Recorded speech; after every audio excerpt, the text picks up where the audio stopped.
Salom tinglovchim. 2003-yil 10-sentyabr. Angliya, Bredford. Kechki payt Warrington ko'chalaridan birida ayol chinqirig'i eshitildi. 17 yoshli qiz oilasidan unga o'z hayoti bilan yashashga imkon berishlarini iltimos qilib so'rayapti. Berahim onaning qat'iy ovozi xona sukunatini buzyapti. Umring shu yerda tugaydi.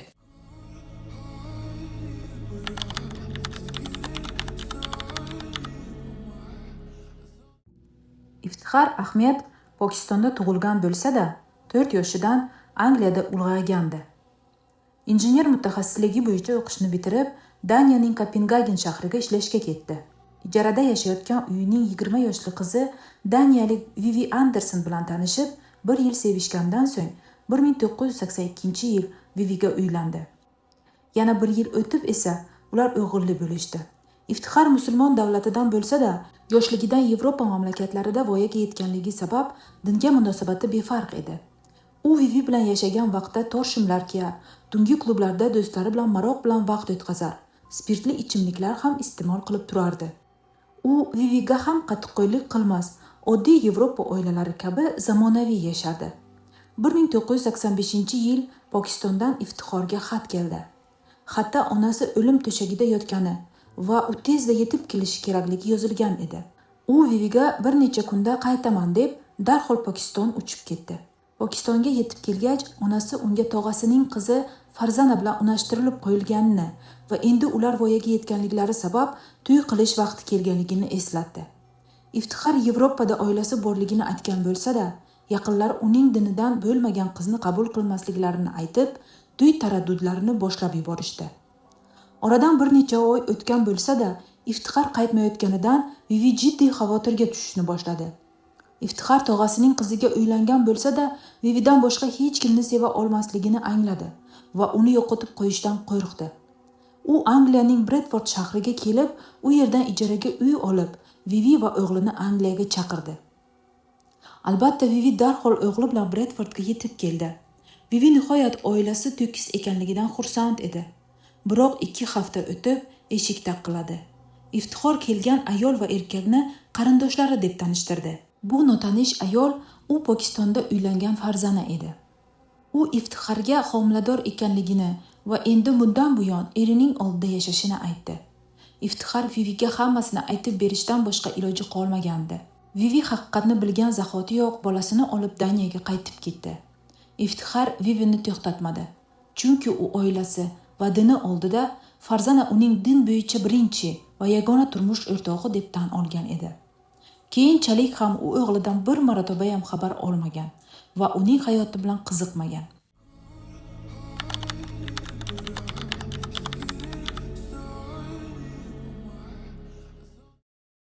(1986-yil 14-iyul kuni Iftixor va Farzana qiz farzandli bo'lishdi. Uning ismini Shafiliya deb qo'yishdi. Keyinchalik ularning yana 4 ta farzandlari dunyoga keldi. 3 qiz va 1 o'g'il. Yevropa davlatida ulg'ayotgan bolalar qattiq nazorat ostida va din shariatlari bo'yicha tarbiya olishdi. Ularga ochiq kiyinish va ota-onasining yuziga tik boqish mumkin emasdi. Oilada asosiy o'rinni Farzana egallardi.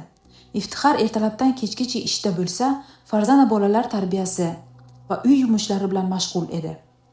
U bolalarni haddan ziyod nazorat qilar va ko'zga ko'rinmagan xatolik sabab beshafqat jazolardi. Shafiliya katta farzand bo'lganligi sabab eng ko'p jazoni u olardi. Bir kuni Shafiliya o'g'il ukasiga hazil tariqasida oddiy paypoq otganligi sabab Farzana uni sovuq qish kunida birgina ich kiyimda va oyoq yalang tashqariga chiqarib qo'ygan. Shafiliya sovuqdan yig'lab uyga kirishga ruxsat so'raganida esa yana 1 soat ko'chada turishi kabi jazo olgan. Keyingi safar esa vaqtida bajarilmagan uy yumish uchun Shafiliyani qorong'i yer to'lada qamab qo'yib, unga 3 kun davomida na suv va na bir yemish bermagan. Bu kabi jazolarning asosiy maqsadi esa kichik farzandlariga o'rnak bo'lishi uchun qilingan. Bu beshafqat tarbiya keyinchalik kichik farzandlariga qattiq bosim o'tkazib, oqibatda Farzana xohlaganday ideal farzandlar bo'lib katta bo'lishgan. Biroq barcha beshafqatliklarga chidayotgan Shafiliya onasining bu zulmlariga ko'nikmadi. Maktabdagi dugonalariga qarab, ularning hayot tarziga havasi kelardi. Ular kabi oilasi bo'lishni va ular kabi ozodlik hissini tuyishni istardi. Albatta bu o'zgarishlarni Farzana darhol sezardi va yana Shafilya arzimagan narsaga qattiq jazolanardi.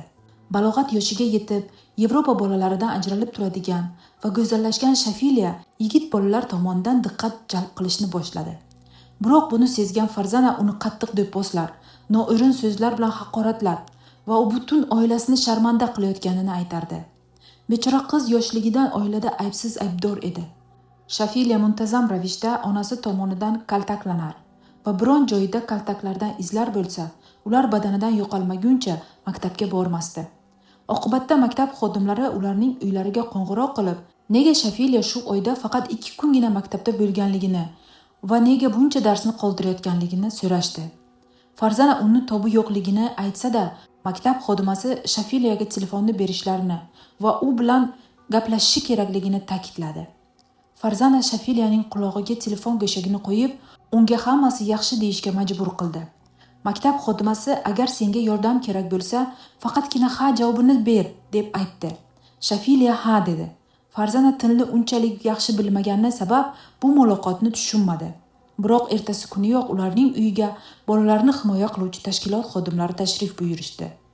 Baxtga qarshi Shafilyaning otasi Iftixor uyda edi va u mukammal tilni bilgani sabab ular bilan yaxshi muloqot qilib, bu shunchaki Shafilyaning balog'at yoshidagi o'zgarishlari deb ishontirdi. Shu onda Shafilya uni bu beshafqatliklardan hech kim qutqara olmasligini angladi. Aynan shu hodisadan keyin unga nisbatan qilinayotgan beshafqatliklar 10 barobar kuchaydi. Avvallari faqat onasi kaltaklasa, endilikda otasi ham ayovsiz, gohida Shafilya hushidan ketganicha deb boslardi. Sababi nima deysizmi? Endi sabab ham yo'q edi. Shunchaki uning borligi bu shafqatsiz ota-ona uchun katta sabab edi. Balki Iftixor unda o'z xarakterini ko'rayotganligida edi. Balki Farzana uni butunlay bo'ysundirmayotganligidan g'azabda edi. Psixologik va jismoniy bosimga qaramay, Shafilya a'lochi o'quvchilardan biri edi. 16 yoshni qarshi olgan qiz universitetga kirish maqsadida tayyorlanishni boshladi.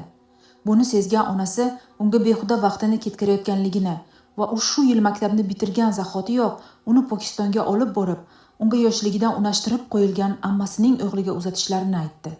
Shafilyaning ahvolini tasavvur qilish qiyin emasdi. Shuncha xo'rliklarga chidagan qizning birgina umidi o'qish bahonasida bu uyni tark etish ham chilparchin bo'lgandi. Shafilyaning birgina imkoni u ham bo'lsa uydan qochib ketishni reja qildi. U dugonasidan uni tunda olib ketishni iltimos qilib, kechda hamma uxlaganda deraza orqali uydan qochib chiqdi. Biroq bu foyda bermadi. Chunki ertasi kuniyoq politsiya uni topib uyiga qaytardi.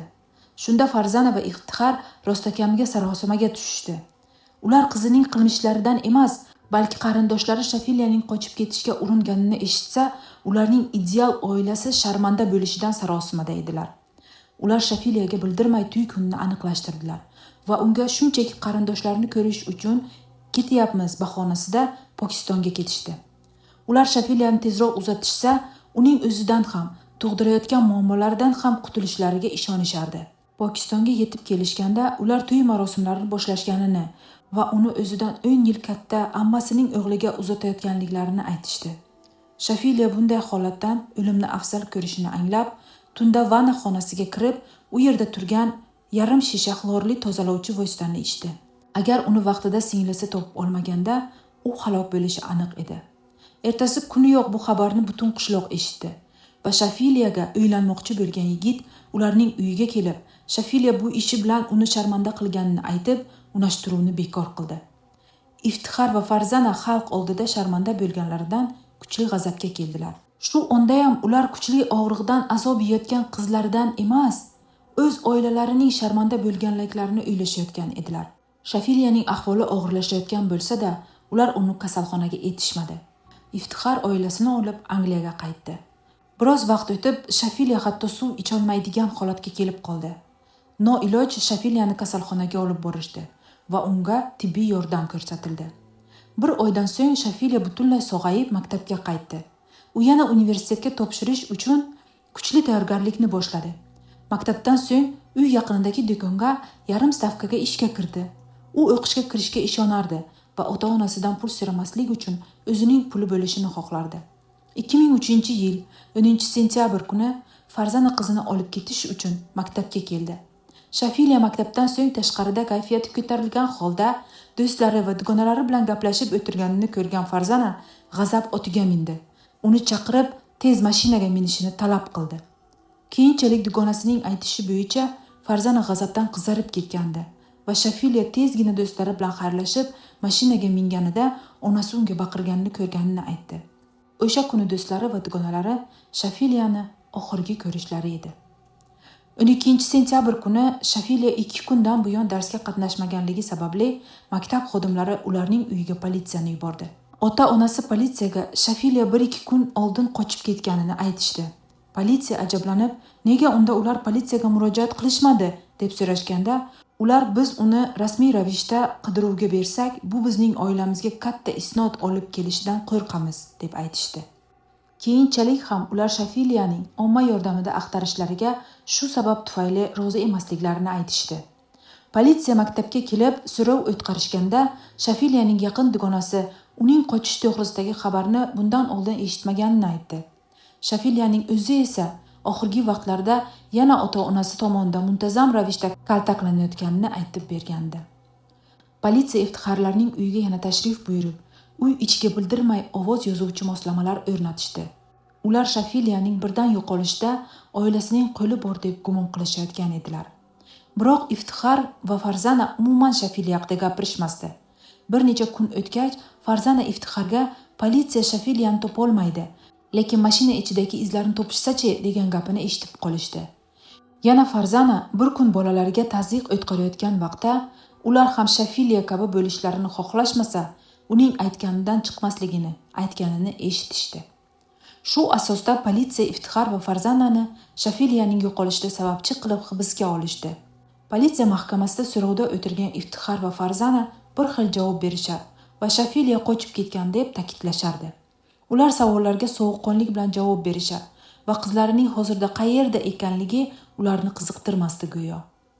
12 soatlik so'rovdan so'ng politsiyada ularni ushlab o'tirishda hech qanaqa asos bo'lmaganligi sabab ularni ozod qilishlariga majbur bo'ldilar. Iftixor va Farzana uyga qaytishdi va Shafiliyaning uyda oziqlik barcha rasmlaridan va uning xonasidagi hamma narsalaridan qutulishdi. Ular o'z farzandini u umuman hech qachon bo'lmagani kabi hayotlaridan o'chirib tashladilar va hech nima o'zgarmagani kabi hayotlarini davom ettirishdi.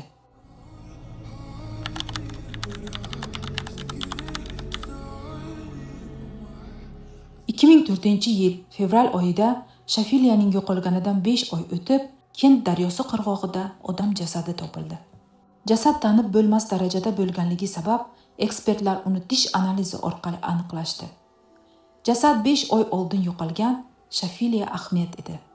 Afsuski ko'p vaqt o'tganligi va jasadning suvda ko'p payt yotganligi sababli Shafiliyaning qanday tarzda halok bo'lganligi noaniq edi. Biroq ekspertlar Shafiliya Ahmed sentyabr boshlarida halok bo'lganini aytishdi. Politsiya xodimlari Shafiliyaning o'limida ota-onasining qo'li borligini sezishardi, biroq ularda isbot yo'q edi.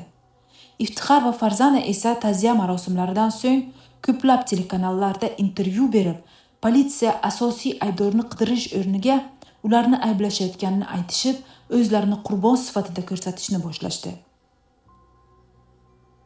Oradan 6 yil o'tdi. Shafiliya Ahmedning ishi yopilmagan bo'lsa-da, politsiya stolida chang bosib yotardi. Shu kuni mahkama eshiklari ochilib, boshida ro'moli bor 22 yoshli Alisha Ahmed kirib keldi. U hoziroq Shafiliya Ahmedning ishini olib boruvchi tergovchi bilan gaplashishi kerakligini va u 6 yil oldin halok bo'lgan opasi Shafiliya Ahmedni kim o'ldirganini bilishini aytdi. Rasmiy ravishda so'rov boshlandi. Alisha o'sha kuni otasi ishdan kelgandan so'ng onasi Shafiliya ko'chada do'stlari bilan kulib o'tirganini ko'rganini va u bu ishi uchun jazo olishi kerakligini aytdi. Shu payt Farzana qolgan bolalarini chaqirib, ular qarab o'tirishlari kerakligini buyurdi. Iftixor Shafiliyani bir necha marotaba yuzidan shapaloq tortdi. 17 yoshli qiz oilasidan unga o'z hayoti bilan yashashga imkon berishlarini iltimos qilib so'radi. Biroq bu befoyda edi. Bechora qizning ko'zidan yosh ham chiqmadi. Shafiliyaning g'urur bilan kaltak yeyotganini ko'rgan berahim onaning qat'iy ovozi xona sukunatini buzdi. Umring shu yerda tugaydi. Shu payt u Iftixorga paket uzatdi. Iftixor hammasini so'zsiz tushundi. U bir zumda paketni Shafiliyaning boshiga kiygizib, qattiq bog'ladi va Shafiliyaning jon talvasasida tipirchilayotganini ko'rgan Farzana o'zining jirkanch qo'llari bilan Shafiliyaning ko'ksini bor kuchi bilan bosib o'tirdi. Bir necha soniyadan so'ng Shafiliya Ahmed sukunat, nafrat, beshafqatlikka to'la xonada jonsiz yotardi. Sukunatni Farzana buzdi. U turib boshqa xonadan muqaddas kitob Qur'onni olib keldi va bolalarini kitobni ushlab, bo'lgan voqeani hech qachon va hech qayerda aytib bermasliklarini aytib, qasam ichishga majburladi. So'ngra bolalariga o'z xonalariga borishlarini buyurdi. Kichkina Alisha derazadan otasi katta axlat paketida Shafiliyani o'rab, mashina orqasiga yuklab qayergadir ketganini ko'rdi. 2011-yil sentyabr oyida 59 yoshli Iftixor Ahmed va 48 yoshli Farzana Ahmedlarga o'z farzandi Shafiliya Ahmedni o'ldirganlikda rasmiy ravishda ayblovlar qo'yilib, hibsga olindilar. Biroq ular o'z ayblarini tan olishmadilar. Iftixor va Farzana bir ovozdan Shafiliya uydan qochib ketib, kimdir uni o'ldirganini ta'kidlashardilar. Alisha Ahmedni o'sha zahotiyoq guvohlarni himoya qiluvchi tashkilotga yuborib, sud o'tganga qadar uni ommadan yashirdilar. 2012-yil avgust oyida berahim ota-onaga sud qaror chiqardi. Ikkalasi ham bir umrlik qamoq jazosiga hukm qilinib, 25 yildan so'nggina o'z hukmlarini o'zgartirish uchun ariza yozishlari mumkin bo'ladi. Shafiliya Ahmed universitetda advokatlik kasbini o'rganib, o'qishni tamomlagach, o'zi kabi adolatsizlik va tushkunlikka uchragan ayol va qizlarni himoya qilish orzusi bor edi. U o'zi xohlagandek yashab, sayohat qilishni orzu qilardi va turmush qurib, go'zal hayotni kechirishga haqqi bor edi. Shafiliya Ahmedning fojiasi Buyuk Britaniyada sharaf nomi bilan zo'ravonlikka qarshi kurashning ramziga aylandi. Har yili 14-iyul Shafiliyaning tug'ilgan kunida sharaf qotilliklari qurbonlarini xotirlash milliy kunini nishonlaydi.